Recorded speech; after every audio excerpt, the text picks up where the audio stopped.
Hey, well, I just wanted to share with you some exciting updates here at Scary Farmhouse, some additions for this year.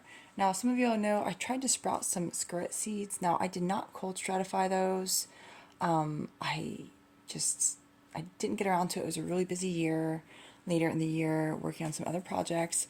And so what I did is I actually ordered some skirret starters that came in pretty quickly. There's just three of them. Now, one of the clumps was quite large, so I broke off a couple of roots to start a couple more. I'm going to end up with like maybe three more little tiny skirret plants from that. But skirret is a root vegetable that will grow in a big clump. It's a perennial that's kind of related to the carrots and things like that. It's something that I'm going to be excited to offer at my nursery. And for those of you that missed it, I did get my nursery grower license. And then this is JeruSalem artichoke, aka sunchoke. And these I just have in this dirt for now because it's going to be a little while until I plant these. But I actually got 5 of these starters, and it's going to grow in pretty large clumps. It's going to grow quite a bit over time. I'm going to be able to break off these root bits. And these aren't edible. They're a perennial vegetable, but they also grow these beautiful tall yellow flowers. So I'm really excited. These are probably going to go over by the barn. I'm excited to show you something I did over by the barn by my fencing, because since I'm using my other nursery area that I set up for garlic this year, I'm setting up a different nursery area now that I'm getting some stuff going, but this is going to go over by the barn. So I got 2 of these in pots already. This is my Sea Kale.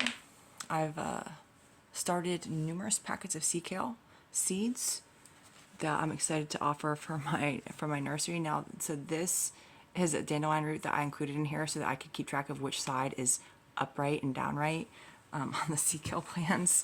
So this in here is just full of Sea Kale roots that I dug up 2 of my 3, because you guys may or may not remember that out of my whole package of seeds last year of Sea Kale seeds that I planted, I only got 3 to germinate and sprout and grow quite large and beautiful, and I dug up 2 of those to split off some roots off of them. And supposedly you can break these into like 1 to 4 inch chunks and turn them all into a bunch of baby plants. So I'm trying that out this year. I decided that if I'm going to be greedy for Sea Kale, that this is the year. Now, I did leave one of my Sea Kale plants completely untouched. I do have some greater Sea Kale, aka giant colewort, that I'm also going to be doing this to. And had a little bit of a wait because I was waiting for some bulk pots to come in. So this is going to be my project for tonight, is going to be splitting off some of these and planting them. Now, I've decided to be extremely greedy for Sea Kale this year, so I'm going to be breaking these off into like 2-inch chunks, probably a lot of them, and they're going to be going into this size pot, and I'm not sure how well it's going to work.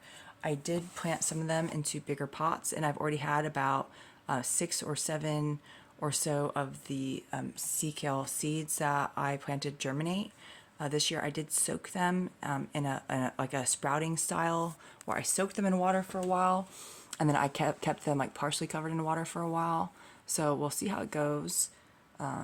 These I had outside for a little while and they got a little bit frosted, but I'm going to be putting these scarlet runner beans and sunset runner beans in pots by the fence line, and I may be digging the pots into the ground a little bit, and I've got some pots that have quite a lot of holes on the bottom, and so basically, because these are just a perennial to zone 6, what I can do is I can put them in pots, let them grow roots into the ground, and then pull the upper part of the root ball up out of the ground with the pots at the end of the season, and before the freezes get really cold, and just store them in the basement or in the garage so that they'll have an established root ball and become very productive very quickly the following year. So I'm going to see how that goes. I set up a bean/pea fence trellising along the eastern side of my nursery paddock that is by the barn. So it's not just plant nursery, it's going to be where my vegetable garden goes this year as well, and then there's going to be a nursery section. So I'm pretty excited. I took a lot of willow cuttings this year as well that I'm going to be able to sell as trees. So we'll see how it goes. I've got tons of seeds left. I just ordered another, because I ordered about 200 pots that are about this size that came in that I'm going to be planting these in today. And then I have another 600 of this size pots. I have quite a lot of half-gallon pots that came in. I'm going to be ordering some 2-gallon pots here soon, and I'm really excited to get going.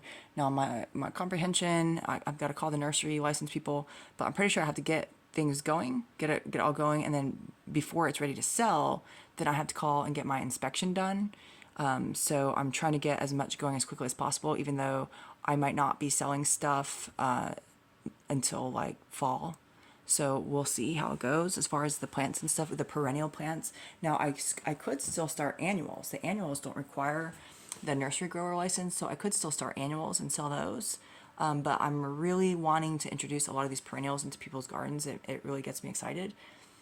So anyways, I just wanted to show you how this is going, and also these JeruSalem artichokes and the skirrets I'm super excited about.